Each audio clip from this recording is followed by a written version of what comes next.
Hallelujah hallelujah. Pastor Jaymala तुमच्यापुढे सुंदर असं एक परमेश्वराचं वचन घेऊन आलेले आहे. जुना करार योना. हालेलुया. हालेलुया. आणि या जुना करारमध्ये अध्याय 4 आहे, वचन 1 पासून मी वाचते, तुम्ही लक्ष देऊन ऐका. हालेलुया. हालेलुया. ह्याचे योनाला फार वाईट वाटले व त्याला राग आला. तो परमेश्वराला विनंती करू लागला की हे परमेश्वरा, मी आपल्या देशात होतो तेव्हा हे माझे म्हणणे होते की नाही. म्हणूनच मी तार्शिशास पळून जाण्याची त्वरा केली. मला ठाऊक होते की तू कृपाळू, कनवाळू, मंदक्रोध, दयासंपन्न, अरिष्ट आणल्याबद्दल अनुताप करून घेणारा असा देव आहेस. तर आता हे देवा परमेश्वरा, माझी विनंती ऐक, माझा प्राण घे, कारण जगण्यापेक्षा मला मरण बरे वाटते. तेव्हा हालेलुया. हालेलुया. हालेलुया. हालेलुया. परमेश्वराचं वचन सांगतं, योना हा परमेश्वराचा निवडलेला सेवक आहे आणि परमेश्वराने योनाला सांगितले होते निनिवे शहरामध्ये जा, तिथं त्या देशामध्ये लय पाप चालले. हालेलुया. हालेलुया. त्या देशामध्ये लय पाप चालले, तर मला तिथल्या लोकांना ना संपवायचे. पण देव काय करतो म्हणतो, एक संधी देऊन बघतो. पाप तर लय चाललं, देवाच्या हद्दीच्या बाहेर चाललं ना, मग देव काय करतो, आता ह्याला मला संपवायचं आहे. पण तरी पण देव एवढा प्रेमळ आहे, देवाची काय इच्छा आहे की कोणीचा नाश होऊ नये, कोणाचा नाश होऊ नये. तर परमेश्वराचं वचन सांगतं, पण परमेश्वर काय करतो, एक संधी देऊन बघतो. चला एक संधी ह्या व्यक्तीला मी देतो. हा तर लय आती करायला लागला, ही तर लय आती करायला लागली, पण एक संधी हिला अजून देऊन बघतो. कारण देवाचं प्रेम आहे, देवाची इच्छा आहे की कोणाचा नाश होऊ नये. देव एक संधी देऊन बघतो. तर परमेश्वराचं वचन सांगतं, निनिवे शहरामध्ये खूप पाप वाढलं होतं आणि देव ते बघत होता. माणूस कुणी कोणाला बघत नाही, कोण काय करतो, पण परमेश्वर बघतो. हालेलुया. परमेश्वराचं वचन सांगतं, योनाला परमेश्वराने सांगितलं, म्हणजे त्याच्या दासाला, की जा निनिवे शहरात जाऊन माझी सुवार्ता सांग की देव 40 दिवस तुम्हाला अवकाश देते, काय पश्चाताप करा. 40 दिवसात तुम्ही पश्चाताप नाही केला तर तुम्हाला सगळं, तुम्ही काय करणार, सगळं मरून जाणार. तुमचं एकही लेकरू बाळ सुद्धा राहणार नाही. एकाने केलं तर काय सगळ्यांनाच देव एकाला केलं तर एकाला सगळ्यांनाच नष्ट करतो प्रभू, की ह्याची पिढीच राहू द्यायची नाही. हालेलुया. परमेश्वराने ठरवलं की या शहराचा, निनिवे शहराचा नाश करायचा, पण एक पश्चातापाची यांना 40 दिवसाचा अवकाश देतो. म्हणून ह्याला आलाय कंटाळा, कोणाला, योनाला. काय आता जायचंय त्या देशाला, जाऊन सांगायचंय सुवार्ता, जातो पळून दुसऱ्या देशाला. म्हणजे देवाचं ऐकायचं नाही, स्वतःच्या मनचं करायचंय, म्हणून चालला पळून. होडीमध्ये जायचा प्रवास होता, तर होडीमध्ये घेतलं झोपून त्याने. आणि मग देवाने काय केलं, दुसरे लोक होते मूर्तीपूजा करणारे पण होडीमध्ये होते. जशी मध्यभागी होडी गेली तसं देवाने काय केलं, समुद्र खवळवला. काय केलं, समुद्र खवळवला. तुफान आलं, वारा सुटला, ते ढागे, आमेन काय म्हणताय सिस्टर, तुफान आलं, चक्रीवादळ नाही म्हणतात तसं, नाव इकडच्या तिकडे लोळायला लागले की सगळं पडणार, आता पाण्यात डुबून मरणार. तर ते सगळे लोक घाबरायला लागले. आणि हा शाना बाबा काय करायला लागला, एका कोपऱ्यात झोपून घेतले त्याने, घोड्याच्या कोपऱ्यामध्ये. मोठी जहाज असते ना प्रवास करणाऱ्याची. तर ते सगळे लोक आपल्या आपल्या देवाचा धावा करायला लागले. ते मूर्तीपूजेचे सगळे आपल्या आपल्या देवाचा धावा करायला लागले की आम्हाला वाचव, आम्हाला वाचव. तर त्यांची नजर गेली तिथे एक कोपऱ्यात झोपलाय कोण. आता तो कोण झोपलाय कोपऱ्यात, त्याला उठवा. हालेलुया. त्याला उठवा. त्याचा कोणचा देव आहे तो त्याच्याच देवाच्या नावाने प्रार्थना करत गेले. त्याला उठवा, ए उठ, ए उठ, तू कोण आहेस, उठ, हे बघ समुद्र खवळलाय, आता कधी पण मरू आपण याच्यात, तू काय झोपलायस बिंदास, उठ, तुझं आम्ही आमच्या देवाच्या नावाचा धावा करतोय, तुझा कुठला देव आहे त्याच्या नावाचा धावा कर. हालेलुया. हालेलुया. योनाने पाहिलं, नाव नुसती अशी खालीवर होते आणि आता पडणार, डुबणार.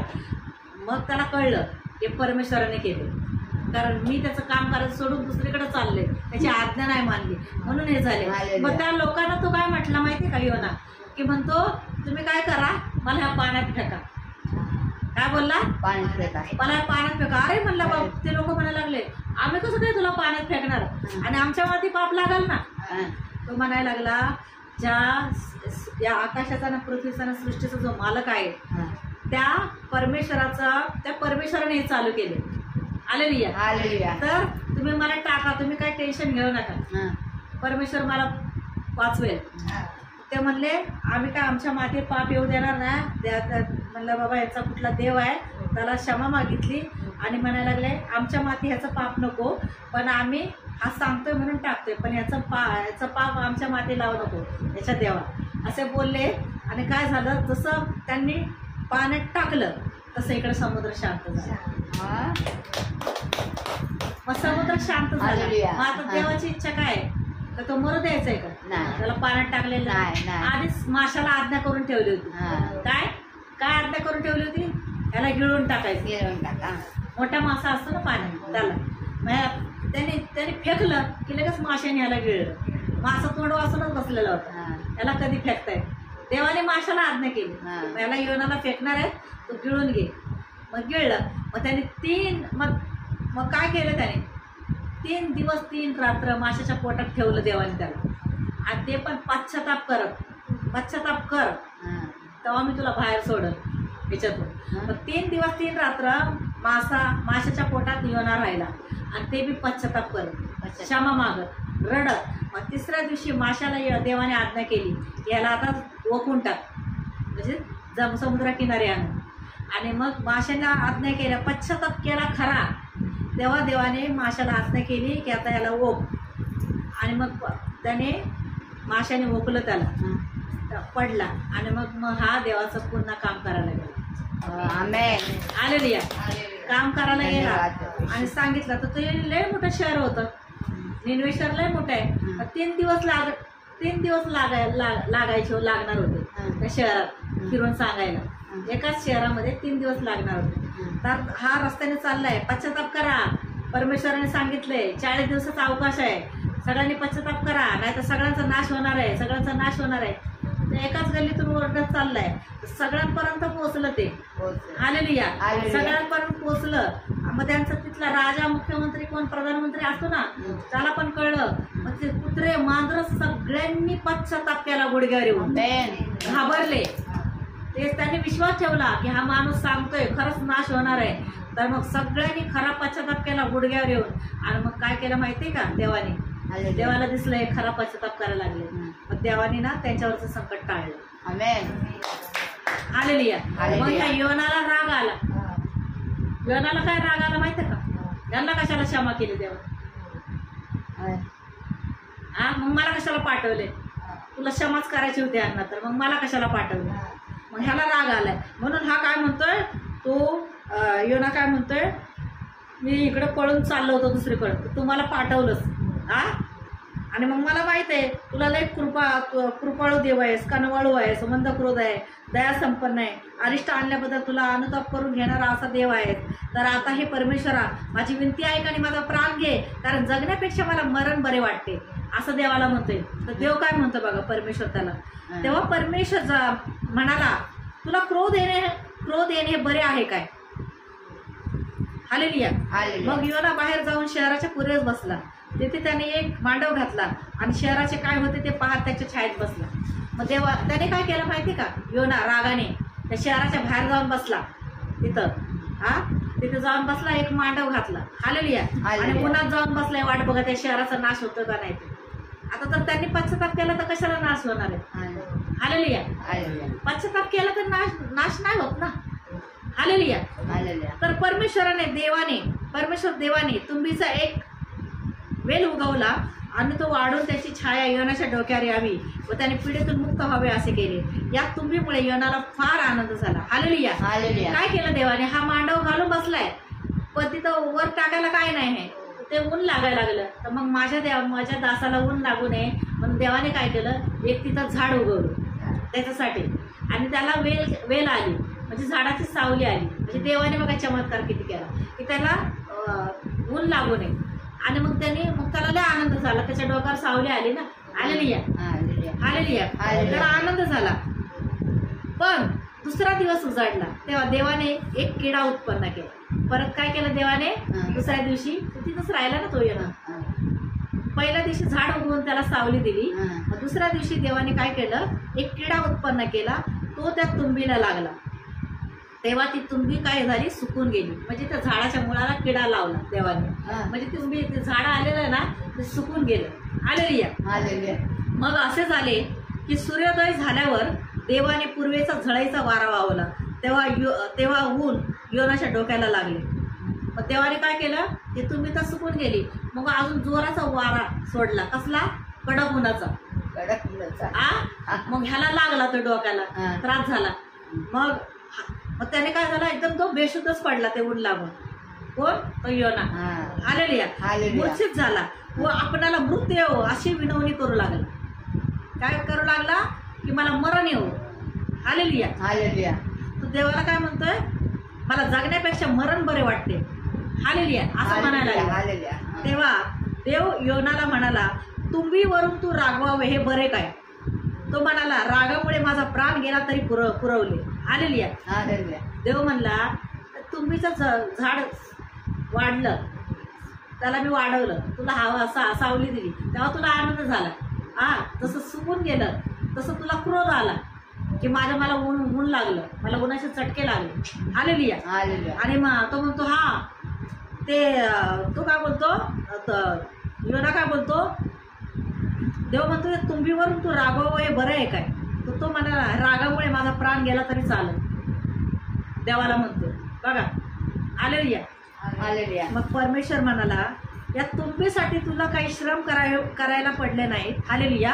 परमेश्वर म्हणाला, या तुंबीसाठी तुला काही श्रम पडले नाहीत, तू हिला वाढवलं नाहीस. ही एका रात्रीत वर आली आणि एका रात्रीत ती मेली. हिची तू इतकी पर्वा करतोस. म्हणजे ते झाड वाढवलं देवाने, एका रात्रीत दिवसा वाढवलं, रात्रीत त्याला सावली दिली, आनंद झाला. देवाने पुन्हा ते मारून टाकलं त्या झाडाला. तर ह्याला राग आला, हे झाड कसं मेलं, किती चांगलं वाटत होतं मला, हे झाड हिरवगार होतं, याला मेलं. हालेलुया. तर तुला या झाडाबद्दल इतकं वाईट वाटलं आणि तुझ्या डोक्याला ऊन लागलं तेव्हा वाईट वाटलं. ह्या झाडाची तू इतकी पर्वा करायला लागला, ही वाढली, ही मेली कशी काय, ही सुकली कशी काय. मग हिची तू पर्वा करतोस. तर उजव्या डाव्या हाताचा भेद ज्यांना कळत नाही अशी 1,20,000 अधिक माणसे व पुष्कळशी गुरेढोरे ज्या मोठ्या निनवे शहरात आहेत त्यांची मी पर्वा करू नये काय. हालेलुया. कळलं काय बोलले मी, परमेश्वर काय बोलले लक्ष नाही आलं, लक्षात वचन देऊन ऐकलं नाही ते मी. देव काय म्हणला, ह्या झाडाची तू पर्वा करतोस. एका रात्रीत मी वाढवलं, तुला काय त्याचा मेहनत घ्यावं लागली नाही, मीच वाढवलं, त्यांनीच काय केलं. हालेलुया.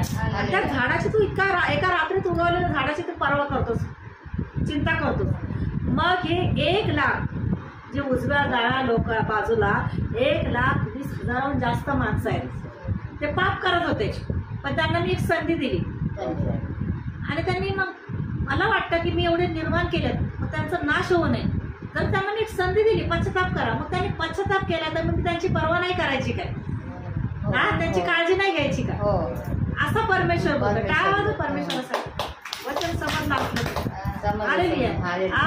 देव म्हणतो, हे मी तो झाडाची एवढं तुला पर्वा वाटली, माणसं निर्माण केलेत मी स्वतः, पण त्यांना माझ्या हाताने त्यांना मारून टाकू का, तर ते पश्चाताप करायला लागलेत. पश्चाताप करणाऱ्यांसाठी देव आहे. ते पश्चाताप नाही करणार ना, ते आपण अतिच करत राहणार ना, स्वतःच खरं, अशांचा देव नाहीये.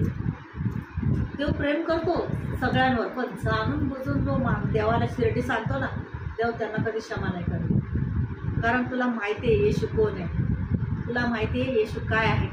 येशू जिवंत परमेश्वर आहे, त्या राष्ट्राचा, या पूर्ण राष्ट्राचा तो मालक आहे, या पृथ्वीचा तो निर्माण करता आहे. आणि देवाची इच्छा आहे की कोणाचा नाश होऊ नये. मग ज्याला देव कळलाय, ज्या लोकांना अजून येशू नाही माहिती आहे, त्यांचं काय आहे, त्यांना कळलं ना, एका दिवसात ते पश्चाताप केला तर देव त्यांना सर्व पापांची क्षमा करेल. पण परमेश्वर बोलेल, इथून पुढे तू पाप करू नकोस, जा, मी तुला तुझ्या पापाची क्षमा करेल. पहिले जे देवात यायच्या आधी तुमच्याकडून काही पाप झालेलं असेल, म्हणजे एकदा तुम्हाला कळलंय येशू कोण आहे, बाप्तिस्मा झालाय, त्यानंतर तुम्ही पाप करताय, तेव्हा क्षमा नाही. हालेलुया. परमेश्वर म्हणतो की मी त्यांची पर्वा नाही करू का. तू एका झाडाची तुला नाही काळजी वाटायला लागली, पण एवढे 1,20,000 जास्त माणसं आहेत त्या निनवे शहरामध्ये, पण त्यांनी पश्चाताप केला. राजापासून कुत्रे मांजरे आहेत ना, त्यांनी पण तिथं बसून पश्चाताप केला. आलेली आहे, पण आजकालच्या माणसांना कळत नाही. आजकालच्या माणसांना काय ना मजाक वाटायला लागली, पण न्यायाचा दिवस येईल ना, अचानक येणार. चोर येतो का सांगायला मी तुमच्या घरी चोरी करायला येणार आहे? अचानक तो दिवस येणार आणि मग पश्चाताप करायची वेळ नाही. देव म्हणाल तुला पश्चाताप करायची वेळ होता, खाली पृथ्वीवर पश्चाताप नाही केलास, देवाला घाबरला नाहीस किंवा देवाला घाबरली नाही. आज लोकांना प्रार्थना म्हणलं ना की काटे येतात अंगाला यायची प्रार्थना. हा, आमचं घर आहे, आमचं दार आहे, आमचे नातेवाईक आहेत, आमचं हे आहे, पण अरे हे सगळं सोडून तू देवासाठी येतच ना किंवा येतेच, देव तुमच्या जीवनात सगळे आशीर्वाद पाठवणार. हा, माणूस उपयोगाला येणार नाही, देव उपयोगाला येतो. त्याला हाक मारली तर देव कुणाच्या रूपात धावतो. तो माणूस नाही येत, देव पाठवतो. देवाला काळजी असते. पण माणूस काय झालाय, भ्रष्ट झालाय, बुद्धीची भ्रष्ट झालाय, सैतानाच्या हातात दिलाय माणसाने. आणि ना देवाचा माणूस काय बोलायला लागला की क्रोध येतो माणसाला. पण तुमचा क्रोध चुकीचा आहे. देव म्हणतो तुला क्रोध करणे बरं आहे का? शोभतं काय तुला क्रोध करणं? का तो देवाचा व्यक्ती तुझ्यासाठी ओरडून तुला ओरडतोय, 2 चापटे बी मारतोय का? तुझा नाश होऊ नये यासाठी देव माणूस देवाचा माणूस बोलतो. पण आजकाल लोकांना काय झालंय, आम्हाला नको देव, आम्हाला नको, फक्त गळ्याशी आलं की येशू पाहिजे, काम झालं की येशू नको, काय संकट आलं की 91 स्तोत्र सहित प्रार्थना बोलतात. तेव्हा कसं मग देवाची हाक मारतात? तुम्हाला काय वाटतं देव सोपा आहे? देव सोपा आहे का? कधी पण त्याचा वापर करायचा? हा, नाही, असं होऊ शकत नाही. हालेलुया. देवाचा कधी कामासाठी वापर नाही करायचा. देव म्हणतो जो मला तन मन देईल त्याच्याच मी जीवनात कार्य करेन. हालेलुया. संधी नाही गेलेली आहे, संधी नाही गेली अजून, पण वेळ गेलेली नाही अजून. देव संधी देतोय. पश्चाताप कर. नाही, पश्चाताप नाही करणार, अचानक काय होईल सांगता येणार. मग नाही म्हणायचं आम्ही प्रार्थनेला जायचो, असं कसं झालं, तसं कसं झालं. प्रार्थनेला पण येतोय ना, लय स्वच्छ अंतःकरणाने यायचं. आणि ह्या प्रार्थनेमध्ये येशूकडे येणं असं आहे, स्वतः येशू बोलतोय, जे माझ्या पित्याचे वचन ऐकतात, त्याच्या आज्ञा पाळतात, तेच माझे आई, भाऊ, बहीण, असं म्हणून आपल्याला पण चालायचं असतंय. नाही तर आपण देतोय चुका करणाऱ्यांना पण साथ, जे नाही प्रार्थनेला त्यांनाही साथ देतोय, त्यांना लाड करतोय, त्यांच्यावर जीव लावतोय. हे चुकीचं आहे. म्हणजे तुमची मैत्री कशी आहे, दुश्मनांबरोबर आहे. जे देवाचे दुश्मन आहेत ते तुमचे दुश्मन असले पाहिजे. देवाचे मित्र आहेत ते तुमचे मित्र असले पाहिजे. खरंच जे देवावर प्रेम करतात ते तुमचे मित्र असले पाहिजे. नाही तर तुम्ही नात्याबोत्यांना जपणार ना, तर तुमचं पण प्रार्थनेला येऊन काय फायदा नाही. आलेली आणि एकमेकांना साथ देणं, जे खोटं वागतंय त्याला त्याच्याच बाजूने बोलणं, मग तुम्ही देवाची मैत्री, देवाची दुश्मनी घेतली. नात्यामध्ये भेद हे नाही करायचं. नातं आहे, माझं नातं महत्वाचं आहे. नातं नाही महत्वाचं आहे, माझा परमेश्वर महत्वाचा आहे, माझा येशू महत्वाचा आहे. पहिल्या रांगेत येशूला उभं केलं ना, तर तुमचे सगळे रांगेतलेच कामं करणार. हा, माझं काम घरी, माझं लय तिकडे पडले, तर माझं देव तिकडे कार्य करेल, मी इकडे देवाच्या कार्याला करेल, असं म्हणून निघाल ना ते देव त्याच्या जीवनात काय. मला बरं नाही. तुम्हाला म्हटलं सिस्टर तुम्ही घरात बसू नका, घरातल्या सैतानी वातावरणात बसू नका, बाहेरच्या जगात निघा. बघा, बाहेरचं जग म्हणजे देवाचं जग, त्याचं कार्य करण्यासाठी. जेव्हा तुम्ही बाहेरच्या जगात जाणार, हालेलुया, बाहेरच्या जगात जाणार, बाहेरचं जग म्हणजे देवाच्या मार्गातलं. हालेलुया. परमेश्वराचं वचन सांगतं. हालेलुया. तुम्ही परमेश्वराला पहिलं स्थान दिलं पाहिजे. जे चुकीचं वागतंय त्यांना साथ नाही दिली पाहिजे.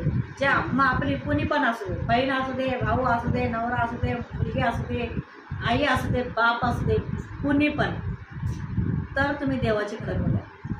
तर तुम्ही त्यांचे मन जपणार आणि पास्टरच्या सोबत वैर धरणार. पास्टरच्या सोबत वैर धरणं म्हणजे तुम्ही येशूसोबत वैर धरले.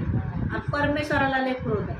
परमेश्वर कसा आहे, प्रेम पण करतो, म्हणून तो संधी देतो, सांगत राहतो. सांगा ना, मला काय तुमच्या घरी एवढं लांब यायची गरज आहे. काय गरज काय आटापिटा करत यायची? मी माझी प्रार्थना करते, बस झालं घरामध्ये, आणि रविवारी येईन मी, बस झालं. असं का करायचं? हे मला तुमच्या घरी येऊन तुम्हालाच वचन देणं नाही गरजेचं आहे. तुमच्याद्वारे अजून भरपूर लोक प्रभूकडे आले पाहिजे. यासाठी हे तुमचंच, आता तुम्हीच वचन ऐकणार आणि तुम्हीच जाणार असं नाही. असं आहे की आपण रडून रडून प्रार्थना करायची दुसऱ्यांसाठी. येऊ दे प्रभू आमच्या घरी लोक प्रार्थना, येऊ दे आमच्याद्वारे लय लोक इथले प्रार्थनेला येऊ दे, आमच्याद्वारे इथल्या लोकांचा उद्धार कर प्रभू. असं सतत रडत प्रार्थना केली ना, प्रभू रांगा लावत तुमच्या घरी लोकांना यायची. समजलं का? असं करायचं, अशी प्रार्थना असते. असं नाही प्रार्थना करायची देवा माझं हे काम होऊ दे, माझं ते काम होऊ दे. हे काम नाही, देवाला या सगळ्या गरजा माहिती मागण्या आधी. देव म्हणतो तू जगासाठी बोल, रड लोकांसाठी, आपल्या शेजाऱ्यांसाठी रड, नातेवाईकांसाठी रड, आणि दाखवून दे की मी फक्त एकनिष्ठ आहे, देवाबरोबरच आहे, दुसरं कोणासोबत नाही. हे जर तुम्ही असणार, तुमच्या घरामध्ये आजोबा हे घर भरलेलं पाहिजे मला, आणि इथं घर भरून लगेच रविवारी तिकडे कलेशात आले पाहिजे. मग त्यांना बघा, ते लोक इथं कलेश, इथं प्रार्थनेला आले, इथं प्रार्थनेला आले, त्यांना पास्टरद्वारे वचन ऐकायला मिळालं, त्यांना चंगाई मिळाली, ते बरोबर कलेशात धावत येणार प्रार्थनेला. पण तुमच्या घराची प्रार्थना अशी पाहिजे, सगळ्यांनी मिळून 3 टाईम प्रार्थना करायची, 3 टाईम इथं बसून, जगासाठी, शेजाऱ्यांसाठी, नातेवाईकासाठी. कारण देवाचं राज्य जवळ येते. तुम्हाला पण निवडलंय का? निवडलं कशाला असते? आता मला निवडलं देवाने, तर मग मला निवडलं म्हणजे मला आजारी होते, आजारातून मी बरे झाले, मग मी प्रभूचा मार्ग सोडून नाही गेले, कारण मला निवडलं होतं. तुम्ही प्रभूचा मार्ग सोडून नाही गेला, कारण तुम्हाला निवडलं होतं. मग निवडल्या कशासाठी माहिती आहे का? की माझ्या एका व्यक्तीद्वारे कितीतरी लोकांना कळावं येशू प्रभू आहे. आपली भावकी असू दे, नातेवाईक असू दे, कोणते असू दे, जात पंथ वगैरे काही नाही आहे, धर्म नाही आहे, फक्त येशू ख्रिस्त जिवंत परमेश्वर आहे, त्याचे आपण मुले आहेत. समजलं? हे नेते बिते पॉलिटिशियन हे कोणी नाही आहे, सगळे माणसं आहेत, त्याला देव नाही आहेत. कळलं? एक चांगलं काम करून गेलेले लोक आहेत ते देव नाही आहेत. हालेलुया. देवाच्या विरोधात बिलकुल जायचं नाही. चुकीचं वागते त्याला हात नाही द्यायचा, त्याच्या चुका झाकून नाही ठेवायच्या, त्याला कान उघडायचे. असं बना, तर तुम्ही देवाचे मुलं.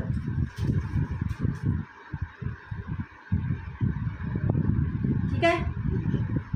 Hallelujah, hallelujah. धन्यवाद प्रभू परमेश्वर, महान आहे, थोर आहे, सर्वशक्तिमान आहे प्रभू. आज सुंदर असं वचन दिलंस प्रभू, त्याबद्दल मी तुला कोटी कोटी धन्यवाद देते प्रभू परमेश्वर. वचनाद्वारे प्रत्येकाला तू स्पर्श केला असेल प्रभू परमेश्वर, असा मी विश्वास करते. आणि घरानं आजपासून खूप प्रार्थना करेन लोकांसाठी, आणि मला पुढच्या बुधवारी येईल तर प्रभू इथे भरपूर लोक असतील असा मी विश्वास करते. घरात तू कार्य कर, या घरातल्या लोकांमध्ये तू कार्य कर, त्यांना खरा भक्तिभाव लाव, त्यांना खरी पश्चातापाची बोली बोल. धन्यवाद देतो, स्तुती करतो प्रभू परमेश्वर. आता मी आजारी लोकांसाठी प्रार्थना करणार आहे. यूट्यूब चॅनलवर जे लोक माझं वचन ऐकत आहेत त्यांनी सुद्धा विश्वासाने प्रार्थनेत भाग घ्या, आणि परमेश्वर तुमच्या जीवनात कार्य करेल. हालेलुया. धन्यवाद परमेश्वर. पिताना आदर करे, शिक्षणात प्रार्थना मागते प्रभू परमेश्वर. जे आजारी आहेत त्यांच्यासाठी मी प्रार्थना मागते पिता, संकट आहेत त्यांच्यासाठी प्रार्थना मागते प्रभू, ज्या हॉस्पिटलमध्ये त्यांच्यासाठी प्रभू, जे घरात आहेत बेडवर पडलेले आहेत सर्वांसाठी मी प्रार्थना करते पिता परमेश्वर. त्या अक्षराला प्रभू परमेश्वर आंधळे पाव लागत, सगळे चाल लागत, तुमके बोल लागत, दयाने सर्व शक्ती होती माझ्या बुद्धीला स्पर्श हो, मेलेले जिवंत होत, भूत प्रेत जांतून तंत्र मंत्र कर, निष्कृष्ट आपण निघून जाऊ येशूच्या नावामध्ये. स्पर्श कर पवित्रा.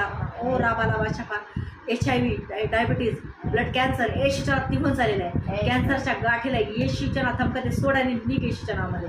पोटदुखी, कंबरदुखी, गुडघेदुखी, डोक्याचे आजार, मणक्याचे आजार येशूच्या नावात निघून झाले. पॅरालाइजच्या दुष्ट आत्म्याला येशूच्या नावात मळसकट काढून बांधून फेकून देते येशूच्या नावामध्ये. ज्यांना दृष्टी कमी आहे परमेश्वर त्यांच्या दृष्टीला या क्षणाला स्पर्श करत आहे येशूच्या नावामध्ये. येशूच्या नाव. ज्यांच्या मणक्यामध्ये गॅप आहे प्रभू येशू त्यांच्या मणक्यामध्ये पूर्ण मणक्यात गॅप एकत्र करत आहेत. धन्यवाद देते माझ्या राजा. या क्षणाला ज्यांना प्रभू परमेश्वर दम्याचा त्रास आहे, दम्याचा त्रास निघून गेलेला आहे, ज्यांच्या पोटामध्ये किडनी स्टोन आहे ते स्टोनला येशूच्या नावात गायब करते येशूच्या नावामध्ये. धन्यवाद देते पिता परमेश्वर. या क्षणाला स्वर्गातून पवित्र आत्म्याचा अभिषेक उतरत आहे, स्वर्गातून पेंटिकाची आग उतरत आहे. स्पर्श कर पवित्र आत्मा. God is for touching you. प्रभूचा अभिषेक उतरत आहे. स्पर्श कर पवित्र आत्मा.